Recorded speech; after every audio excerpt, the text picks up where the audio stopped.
Vamos a dar inicio a lo que es la charla del día de hoy. El tema del día de hoy está inspirado en los movimientos del mercado del día de ayer y en una conversación que apareció, ya no recuerdo por quién, ahí en el chat el día de ayer, que en su momento hicimos un comentario al respecto, pero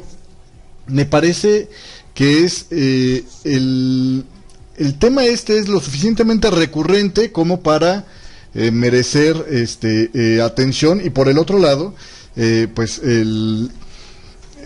problema es lo suficientemente grave como para necesitar precisamente hacer un comentario mucho más amplio.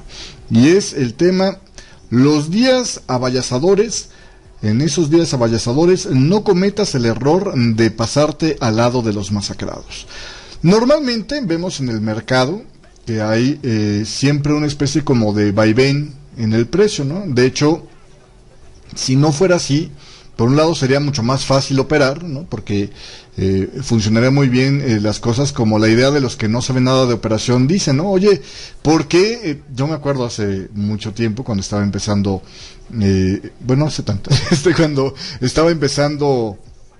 mi carrera como operador, llegaba un chico nuevo a tratar de aprender con nosotros. Y de repente,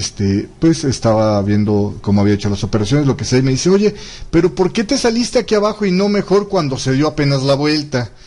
Y yo, bueno, pues porque si supiera yo que ahí se iba a dar la vuelta, seguramente me salía ahí, pero la cosa es que, como estás siempre en ese vaivén en el mercado, no sabes en todos esos vaivenes cuál es el que es meramente un retroceso y cuál es el que ya de plano se convierte en un movimiento de tendencia contrario, hasta que ya tiene un tamaño que lo puedes identificar, ¿no? Entonces,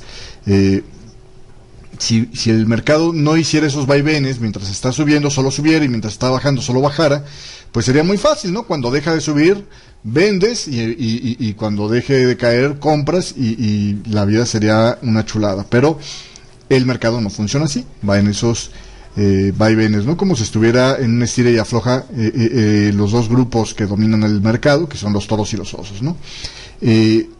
Pero sin embargo, y esto pasa la mayoría del tiempo, ¿no? La gran parte, la mayor parte del tiempo, al mercado lo ves haciendo esos vaivenes, digamos, donde se puede notar la tendencia, pero también los retrocesos son relativamente pronunciados, y entonces, sobre todo cuando hay periodos donde la tendencia es poco clara, donde es de poca inclinación,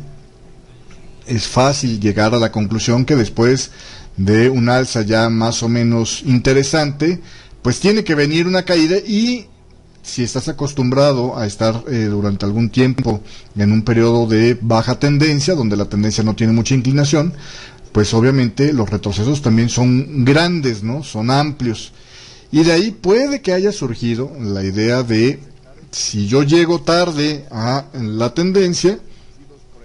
me espero a que el mercado llegue a un punto donde deje de estar haciendo el movimiento impulsivo y voy a tratar de sacar provecho del lado contrario, ¿no? De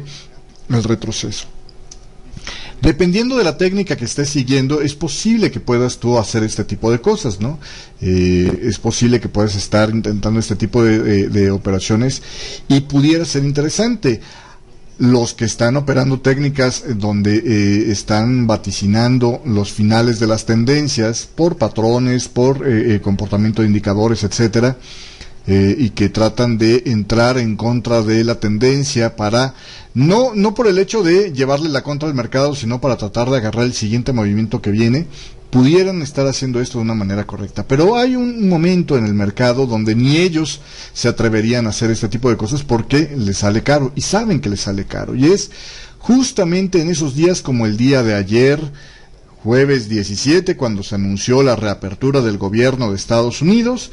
donde tuvimos en las monedas pues recorridos enormemente claros, donde el grupo que había dominado, que eran por ejemplo para el euro, para la libra los toros, o para el dólar yen los osos, habían mostrado que estaban en perfecto control del mercado, a un grado donde los retrocesos del equipo contrario eran patéticamente pequeños, ¿no? Por ahí ya en medio de la sesión americana, el día de ayer, alguien decía, estoy esperando, dice, el yen que no para de bajar y yo que estoy esperando para meterme a comprar. Híjole, en su momento le hice yo a esta persona el comentario de a mí no se me hace que esa sea una buena estrategia. Y es que estos días donde el equipo, por ejemplo, en el tema del eurodólar, me voy a pasar al eurodólar porque a lo mejor es el que la mayor parte de los que escuchan esto lo estuvieron vigilando el día de ayer, donde el eurodólar, por ejemplo, estuvo haciendo movimientos de impulso que por un lado, y así es, estas son las dos pistas principales con las que vas a identificar lo que yo llamo los días avasalladores,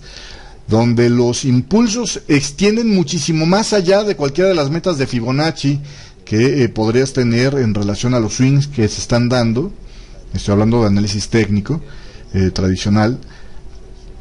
y donde los retrocesos no alcanzan ni de chiste ni siquiera el 38,2% de retrocesos, es decir, donde tienes avances en dirección de la tendencia extraordinariamente amplios por un lado y por el otro lado retrocesos ridículamente pequeños. Esos son los días donde el mercado está avasallando un grupo sobre el otro. Es decir, en el caso del euro, por ejemplo, los toros estaban avasallando a el equipo de los osos. Normalmente cuando pasa esto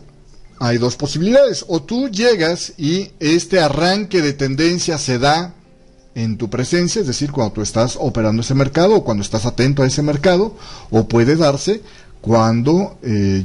antes de que tú estuvieras operando, ¿no? Y llegamos a lo que se llama un mercado, o yo por aquí en la radio lo he comentado varias veces, como un mercado corrido. ¿Sí me explico? Un mercado que ya está corriendo demasiado y que por lo tanto los niveles donde podrías poner un buen stop loss, los niveles donde poniendo tu stop loss en un punto donde ya cesaría, digamos,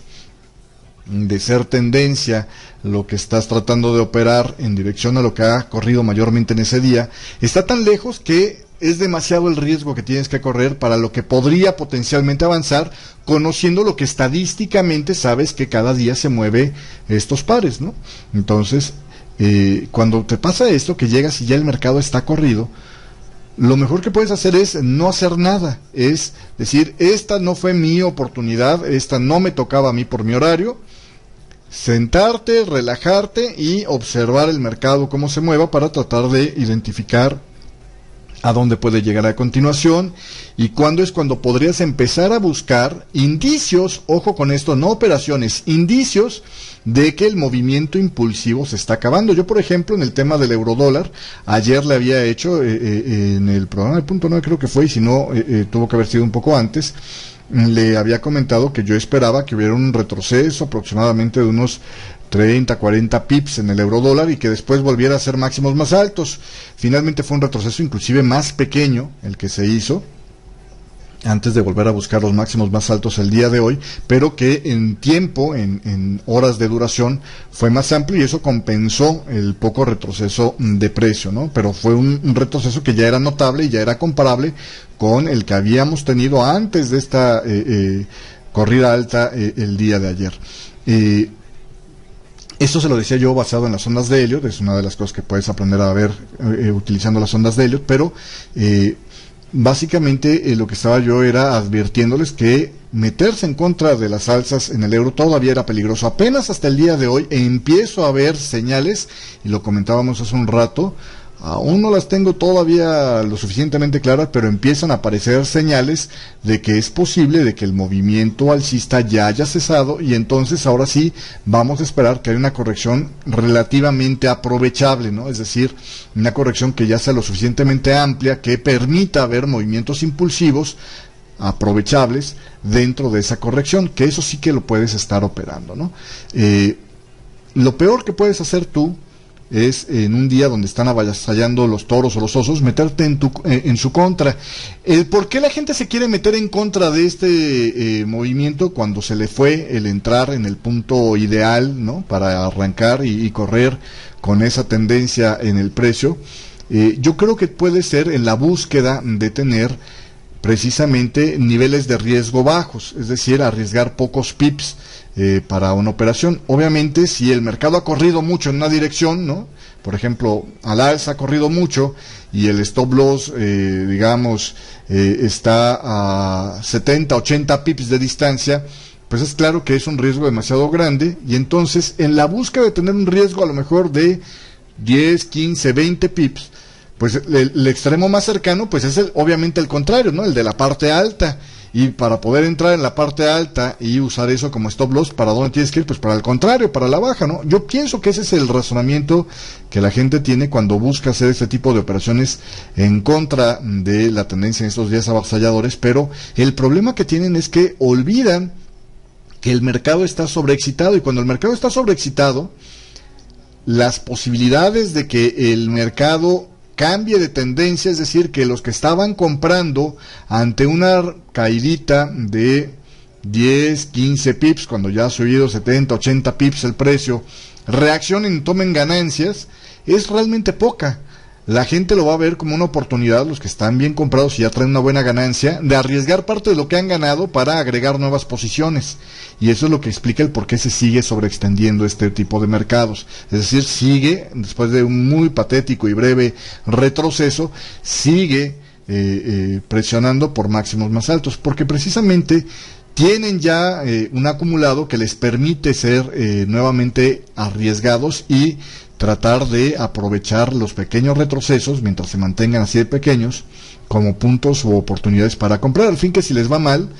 aunque perdieran esa oportunidad o perdieran en ese trade, todo lo que llevan ganado en el pasado, pues obviamente les alcanza para pagar esa pérdida y de todos modos salir con una muy muy buena ganancia al final de cuentas, ¿no? Entonces, ya lo sabes, mi consejo, cuando veas un día donde claramente un grupo, ya sea el grupo de los osos o el grupo de los toros, avasalló sobre el otro, no te pases al lado de los masacrados, es decir, a los que acabaron perdiendo todo. Quédate en las barandillas hasta que puedas entender que el otro grupo tiene posibilidades para entrar, o hasta que veas un momento donde después de un retroceso sientas que es relativamente probable que pueda volver a buscarse nuevos extremos en la tendencia, pero peor que entrar